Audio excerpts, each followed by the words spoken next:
Today's video brought to you by HelloFresh. Fall is here, or autumn as we call it in English, as HelloFresh has all the freshest fall flavours. That alliteration works a lot better with fall rather than autumn. Freshest autumn flavours. Look, these recipes contain ripe, just picked produce that travels from the farm to your door in less than a week. Look, I don't know about you, but I like it when things are ripe rather than the ready-to-eat but hard as a rock avocados that I sometimes find in the store. That is never the case with HelloFresh. It's all ready to go. HelloFresh are also perfect if you've got kids. Look, the new school year has started. I know that now. My kids go to school for the first time. So look, get yourself some HelloFresh to make your life easier, as they have picky eater-proof recipes, which is a good thing. I know that. One of my kids seems not to eat anything, and the other kid just can't stop eating. So picky eaters is good for one of them. Plus, if you've got fitness and health goals, they have meals to help you out there as well. Plus, they're the first carbon-neutral meal kit company, with nearly all their packaging being recyclable, so you can feel good about eating HelloFresh too. Go to HelloFresh.com, use the code BRAINFOOD65 for 65% off plus free shipping. Again, HelloFresh.com, use the code BRAINFOOD65 for 65% off plus free shipping. And now today's video. While dropping your drawers and flashing your no doubt abnormally attractive derriere at those you wish to express your contempt for may seem a relatively harmless act, it turns out at one point in history, combining said act with expelling the gaseous contents of one colon resulted in the deaths of at least 10,000 humans, in what we here at Today Found Out are confident can be described as history's deadliest fart. So what happened here, and how did the practice of mooning people begin and spread its cheeks the world over? Well, unbutton those pants, strap on, let's take an exceptionally deep dive all up in this one, shall we? Our story begins with the first century Roman Jewish historian, military leader Flavius Josephus. The son of a Jewish priest, Matthias, Josephus spent his formative years on the Jewish side of the Jewish-Roman conflict, ultimately the head of the Jewish forces in Galilee. However, in 67 AD, after a 6-week siege of Yodfat, Josephus' siding with the Jews came to an abrupt end. While exactly what happens is up for debate, given Josephus' own account is primarily what we have to work with, on the 47th day, the Romans took the town and Josephus himself and a few dozen others took refuge in some caves. Rather than be captured, they decided it was better to die, but owing to suicide being a sin, they drew lots to see who should kill and commenced with this mutual slaughter. In the end, the final survivors came down to Josephus and one other man, who decided that rather than kill one another, they thought maybe it's better that we surrender after all. Upon doing so, Josephus ingratiated himself upon the head of the Roman forces, Vespasian, by prophesying that Vespasian would become emperor of Rome. And so it was that rather than kill Josephus, Vespasian decided to take him as a slave. 2 years later, Josephus was freed when Vespasian became emperor and was granted Roman citizenship and more or less completely cast his lot on with the Roman side of things, including serving as advisor and translator to Vespasian's son Titus during the 70 AD siege of Jerusalem. Of course, Josephus isn't really remembered today for any of these exploits, but rather primarily for his highly influential work, The Jewish War, which among other things is considered one of the best sources for information about this pivotal period of Jewish history that ultimately saw their temple destroyed and their people displaced and their lands confiscated for Roman use. It also functioned as a significant work in the early days of Christianity, given its description of events surrounding the era that comprised the life of Jesus of Nazareth, including accounts of prominent biblical figures such as Herod the Great, John the Baptist, and Pontius Pilate.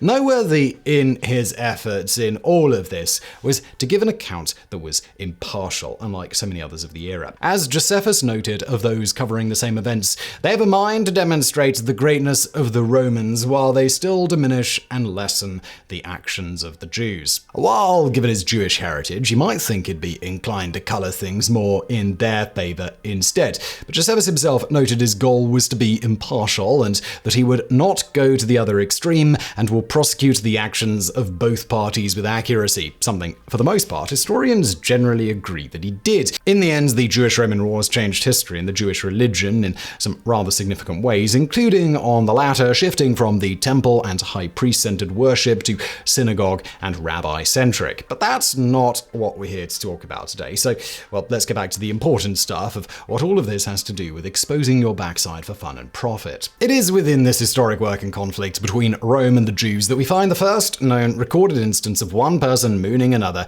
as an insulting gesture with rather deadly results. Specifically in the Jewish War, Josephus records an event that apparently took place near the temple in Jerusalem during Passover.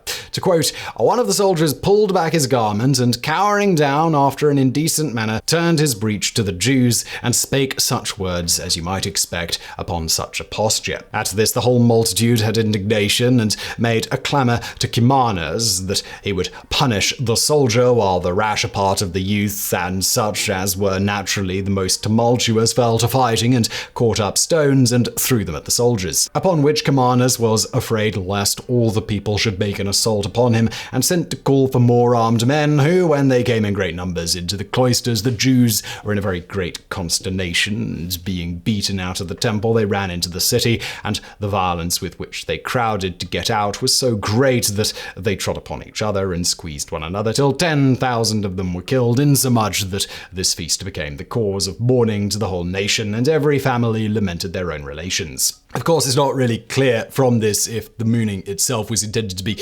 included in the insulting gesture, or if it was simply necessary to really drive home the farting aspect of the whole thing, which may have been the real insult. Whatever the case, the first known mooning in recorded history apparently not only included a fart in the general direction of someone, but resulted in a riot and the death of reportedly over 10,000 people. From this fact, we are going to go ahead and crown this the deadliest fart in history, and we challenge everyone in the comments to come up with one to beat it. From here, cracking your crack at others has a rather colourful and better documented history, with perhaps the general insulting nature of it deriving from such stinky expulsions to the point where eventually any such flatulence was unnecessary to get the point across. Whatever the case, fast forward from the 1st century AD and we find countless references to the act throughout Europe, particularly in places like merry old England, where the British throughout the Middle Ages had a propensity for flapping their cheeks in the wind at enemies such as the Scots, although the practice does seem to have been prevalent in various parts of Europe at this point. As to specific examples, in 1203, Western Europeans attacked Constantinople, but were initially thwarted by their Byzantine counterparts. Upon retreat, it is recorded in Donald E. Queller et al.'s The Fourth Crusade, quote, abandoning much of their equipment, the leaders of the crusade were constrained to give the order to retreat. As the ships pulled away from the shore, the Greeks on the walls hooted and jeered at the defeated attackers. Some of them let down their clouts and showed their bare buttocks in derision to the fleeing foe. From here, references to mooning became much more prevalent, including another 13th century account where Italian composer Alberico da Romano got a little upset and decided it was a good idea to drop, quote, his trousers and exposed his rear to the Lord as a sign of abuse and reviling, end quote. From here, according to the Anglo-Saxon Chronicle, in 1346, during the Battle of Crecy, it's recorded that several hundred Norman soldiers, quote, exposed their backside to the English archers, and many of them paid a high price for doing so. Sadly, no real further detail is given about this unfortunate mooning. Perhaps lending credence to the insulting part of mooning being centered around flatulence or crapping on your foe, whether literally or just in a figurative gesture, in Chaucer's 14th century, the Canterbury Tales, specifically in The Miller's Tale, the character of Alison plays a little trick on prospective lover Absalom. It notes in the middle of a dark night, with Absalom hanging out at Alison's window begging her for a kiss, she ultimately agrees. However, when he goes in for said puckering, he finds with his mouth he kissed her naked arse, as she had, to quote, at the window out she put her hole. While you might think he'd be happy about skipping first and second base and sliding right into third, Absalom wasn't pleased and later returned to get his revenge, at which point Alison's lover, Nicholas, decided to play his own trick. To quote Chaucer, Nicholas always arisen to piss and thought he would make the joke even better. He should kiss his arse before he escapes. And he opened up the window hastily and he puts out his arse stealthily over the buttock to the thigh and then spoke this clerk, the Absalom, speak, sweet bird, I know not where thou art. This Nicholas immediately let fly a fart as great as if it had been a thunderbolt, so that with the stroke Absalom was almost blinded, and he was ready with his hot iron, and he smote Nicholas in the middle of the arse. Moving on from there, showing the youth of the world have long since enjoyed the practice of mooning, it's recorded that during the Conference of Barrios Alves of 1524, the delegates took a break at one point, and while walking, to quote a contemporary account, a boy who stood keeping his mother's clothes, which she had washed, the boy demanded of them whether they were these men who are partitioning the world on behalf of the emperor. And as they answered, yeah, he took up his shirt and showed them his bare ass, saying, "Come and draw your line through the middle of this." Not just seen as insulting among Europeans, when said people made their way to the Americas, they encountered the Abenaki tribe of Maine, who apparently enjoyed mooning as well. As noted, Charles C. Mann's book, 1491, New Revelations of the Americas Before Columbus, to quote, "On Verrazano's next stop, the Maine coast, the Abenaki did want steel and cloth, demanded them in fact, but up north the friendly welcome had vanished. The Indians denied the visitors permission to land, refusing even to touch the Europeans. They passed goods back and forth on a rope over the water. As soon as the crew members sent over the last items, the locals began showing their buttocks and laughing. Mooned by the Indians, Verrazano was baffled by this barbarous behavior, but the reason for it seems clear. Unlike the Narragansett, the Abenaki had long experience with Europeans. At this point, you might be wondering how and when the practice became known as mooning. While you might be tempted to think that this has something to do with the supposed ancient practice of outhouses featuring a crescent moon cutout and subsequent association with rear expulsions, the reality seems to be the other way around, as we'll get to shortly in dispelling the outhouse crescent moon myth. For the real answer, we turn to the venerable Oxford English Dictionary, who notes the first known instance of someone's backside being referred to as moon occurred in 1756 in the work of The Lie and Memoirs of Mr. Ephraim Tristan Bates, where it states, "But his moon shall never be covered by me or Buck till they put down the ready cash and no Brummagums," counterfeit coins. As to why one's backside may have first been called this, it is generally thought to be to do with the fact that each side of one's buttocks more or less resembles a crescent moon, as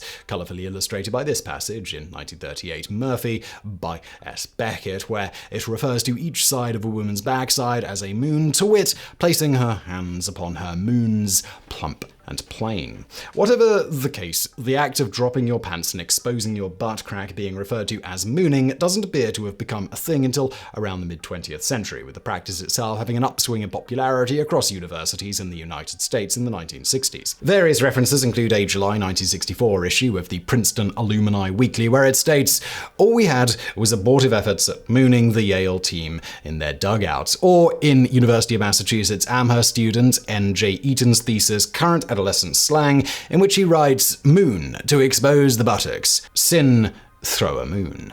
A March 22nd, 1974 edition of The Guardian further illustrates, "Streaking seems to be the mainly male equivalent of the mainly female practice that cropped up in campuses across the United States in the late 50s and early 60s. This was known as mooning. Mooning consisted of exposing the bottom in the general direction of whoever the mooner wanted to impress, protest to, or affront."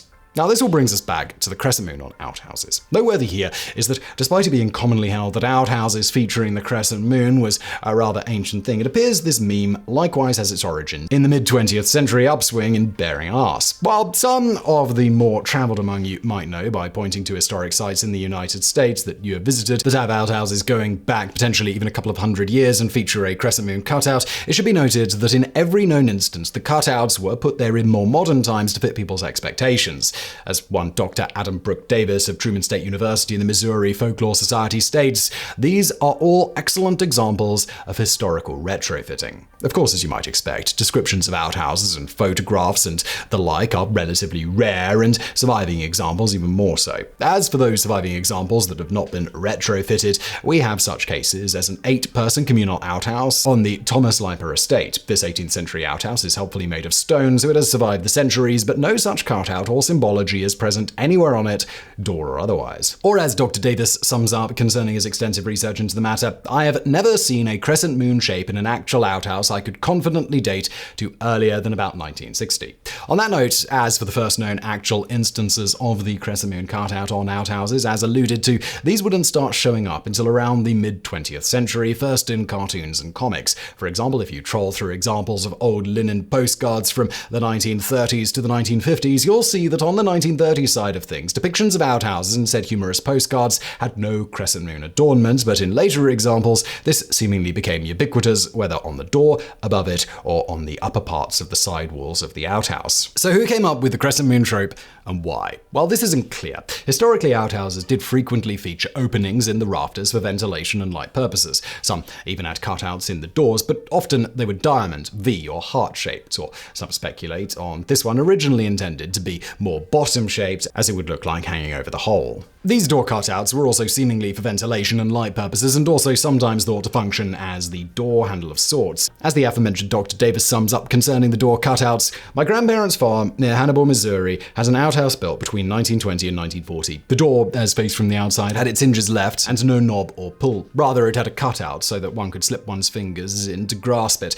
It permitted light, ventilation, and easy opening. I suggest that this simple expedient came to have some traditional force, and once hardware became available, was still felt to be useful or attractive, and was displaced to the center of the door to break up the flat plane." Of course, if this is correct, it still doesn't explain why the crescent moon cutout is the one latched onto by popular media in the United States, and later beyond versus other options, or even whether the popular media is actually the one that first created it. For that, let us offer our own little hypothesis. While nobody knows for sure, because the crescent moon trope seems to have originated not on real outhouses, but rather in various comics and other humor-based media around the mid-20th century in the United States, perhaps it may have been referencing the entire subject of this article, the practice of dropping your drawers and hanging your butt over something, aka mooning someone. At least the timing of this revolution of outhouse design seems to line up exceptionally well for this to have been the case. And as to why the crescent moon rather than full, if our mostly speculative hypothesis is correct, we'd guess because a circle isn't so apparently representative of a moon as is a crescent moon, nor, as previously alluded to, an accurate depiction of a butt crack, which is presumably how the association between